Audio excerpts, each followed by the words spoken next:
Welcome to Balance and Beyond, the podcast for women who've outgrown the old model of success, the ones who look fine on the outside but know the way they've been living no longer fits. If you're standing in the space between who you were and who you're becoming, this is for you. I honour the space you've created today. Let's dive in. Changes are coming, not just restructures or budget cuts. They're already here. A different model entirely. Multiple jobs, portfolio careers, parallel income streams. And if your identity is entangled with your title, your profession, or your level, that future feels terrifying. Because if you're not this job, who are you? This episode, we need to unpack why becoming more visible isn't just a career strategy, it's an identity unlock. So many women I speak to have their identity wrapped around their job. It's not just what they do, it's who they are. I'm a lawyer, I'm a CFO, I'm a senior leader. It is so ingrained. It comes with language, it comes with a tribe, it comes with a way of dressing, it comes with the house, the suburb you live in. And that worked for a long time. But the future, most people and experts agree, is coming, where you have multiple jobs, careers become portfolios, not ladders. That future is even more terrifying if your identity is this entangled. Because if you're not this job, if you're not this title or this level, who are you? That's not a career question. That's an identity one. And this is why all the advice out there about be more visible, network, doesn't land. Because visibility requires you to separate who you are from what you do. And most women haven't done that work yet. You were taught to put your head down, work hard, be brilliant. The work will speak for itself. And that visibility, putting yourself out there, is showing off. Tall poppy syndrome runs really deep. I still had a client say to me recently that if she was going to post on LinkedIn, she was saying, look at me, I'm so good. And she actually felt gross doing it. She wasn't celebrating herself. She felt like she was performing competence because her identity was so tied to being seen as capable that visibility felt like either bragging and having a big head, or it felt like looking for gold stars and begging for validation from others. You need to be visible to future-proof your career. But visibility feels at odds with how you think you need to show up in the world. And if your identity is already shaky because it's all tied to a job or a title or profession that might not exist in 5 years, well, that visibility feels like a threat, not a strategy. There is such a unique contrast between us in our 30s, 40s, and 50s and our kids. I don't know about yours, but mine send photos of their nostril hair to each other. I think, my God, what are you doing? They don't agonize over whether it's insightful enough, whether people will judge them. They just post. They just say the thing. Meanwhile, we hide behind our teams.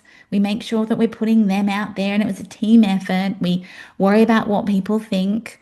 We're afraid of our own success and we tell ourselves that everything has to be strategic. I have to add value. I have to get this big report and spend a lot of time on it because I have to make sure it's worth people's time. But this generation aren't afraid to be visible because their identity isn't wrapped around one thing. And I say, sure, Joe, they're not in the workforce yet, but they are so fluid. They've been brought up with multiple versions of themselves. They've got themselves that's in this era and then they're in that era and they can be in this era at the same time. They don't have to be one thing. We've spent decades building an identity around a thing. But now we're going to have to untangle that before we can actually be seen. Because this is the work that you have to do if you want to be successful in future. It's not about learning how to post on LinkedIn. You're competent, you can do that yourself. It's learning how to be you, the you that's separate from your title, from your role, from what level you're at in an organization. Even if you stay in the same job doing the same thing for the next 10 years, the game has changed. Being brilliant isn't enough. Putting your head down and just doing the work is not going to keep you safe. Robots can do a far better job than you on many things. Visibility is the new currency. We're in an attention economy. And so the way to participate in that is to be seen in it. This is going to require you to know who you are outside your job title. You're going to have to be comfortable being seen without the need to prepare or to prove or to check who liked it. You're going to need to build relationships before you need them. You have to manage and curate your reputation intentionally. This isn't fluffy. This is strategic. The reason most women aren't doing it isn't because they don't know how. It's because their identity is too entangled to even allow it. But if you don't, you will be caught flat-footed when things change. I have already seen this happen multiple times this year. When restructures have come out of the blue, when ownership changes have come out of the blue, women are like, oh my God, I don't know who I am outside this organization or this industry or this role. And now they're having to go out and reconnect with their network and start posting on LinkedIn. And then all of this stuff comes up in the midst of huge uncertainty because it felt easier to stay invisible. Put your head down, tell yourself, I don't have time for that networking stuff, Joe. I'll go to an annual conference once a year and I'll take myself out for 2 days. But my God, I had to work all weekend beforehand and all weekend afterwards. So it's just not worth it. I don't have time to have coffees with people. Besides, I don't really know what I want yet. So let me sort all that out first. I don't know what I want my role to be next. So I'm going to spend 3 years thinking that if I think hard enough in circles by myself at 3 a.m., I'm going to work out what I actually want. My God, no. You are going to continue to be replaced by someone less capable, but possibly more flexible, and possibly not a human. Because that robot or that other human, or that human with a robot, can pivot. They can become someone new. They've got this fluidity. Okay, well, I was this, but now I'm that. Okay, well, my job was this, but it's now that.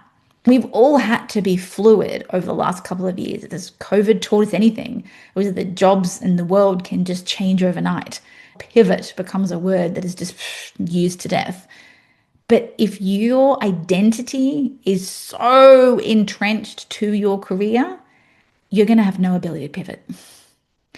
You will continue to wait for permission from someone outside of you to say, okay, here's this new thing, or wait to be shoulder tapped by someone else, instead of proactively right now saying, I am going to be the CEO of my life. I am going to intentionally decide how I want others to perceive me. That's not perfect, and I am a human. I am not going to keep waiting for permission from someone else to change, to evolve, to untangle my identity. And before you freak out, it's not going to make you a worse lawyer or a worse executive or a worse manager if you untangle your identity. Ironically, you're actually going to bring more of yourself to the role. You're going to stop contorting. You're going to stop performing. You will hold better boundaries. You're going to show up with more to give because you've put yourself in this box that is suffocating. And whether you're feeling the symptoms of that box shrinking or not, it's happening to you. I'm seeing so many women grip on for dear life. I'm going to hold on. I'm going to resist change. And if I don't resist the change, then I'm going to think, fuck it, I'm going to blow it all up and move to the country and just become a teacher. I'm going to become an antiques dealer. Love thinking outside the box. However, is that really what you want? That's just called an avoidance strategy and an escape hatch. But this is where you have to ensure that you are on the front foot. So this is the work that you have to do right now. Don't wait another 6 months. Don't wait until that project's over, because that time is not coming. You have to start separating who you are from what you do. You are the person underneath all of that. Go find her again. Start being visible, whatever that means appropriately for you. I'm encouraging everyone I know to start posting on LinkedIn if that is your profession. Less than 1% of people post on LinkedIn. Everybody else lurks. This is how your name is put in rooms. As portfolio careers open, as people start thinking, oh, I remember so-and-so, she thought about this and she ran this project. But if they haven't seen or heard boo from you in 12 years, your name is not going to be front of mind. You have to do the work to be able to show up messy, human, because you have something to say. And the people who need to hear it are waiting. But you need to be able to step into that. And then finally, you have to stop waiting to feel ready. You will not. This work does not get easier. If you are waiting until the very end when your profession is being disrupted and who knows what else is going on in the world to do this work, man, that's like blowing the entire house up at once. How about we start by renovating one room at a time? You have to stop the white knuckling and you learn to get braver. Because changes are coming, whether you like it or not. You can keep your identity wrapped around your title and hope nothing shifts. Or you can do what smart women are doing and start untangling now. So when the future arrives, however it looks, you are not scrambling to figure out who you are. You're already her. Thanks for joining me today. If this episode resonated, share it with a woman who needs to hear it. And if you want to be part of the ripple effect, leaving a review helps it reach the women it's meant for. I'll see you next time.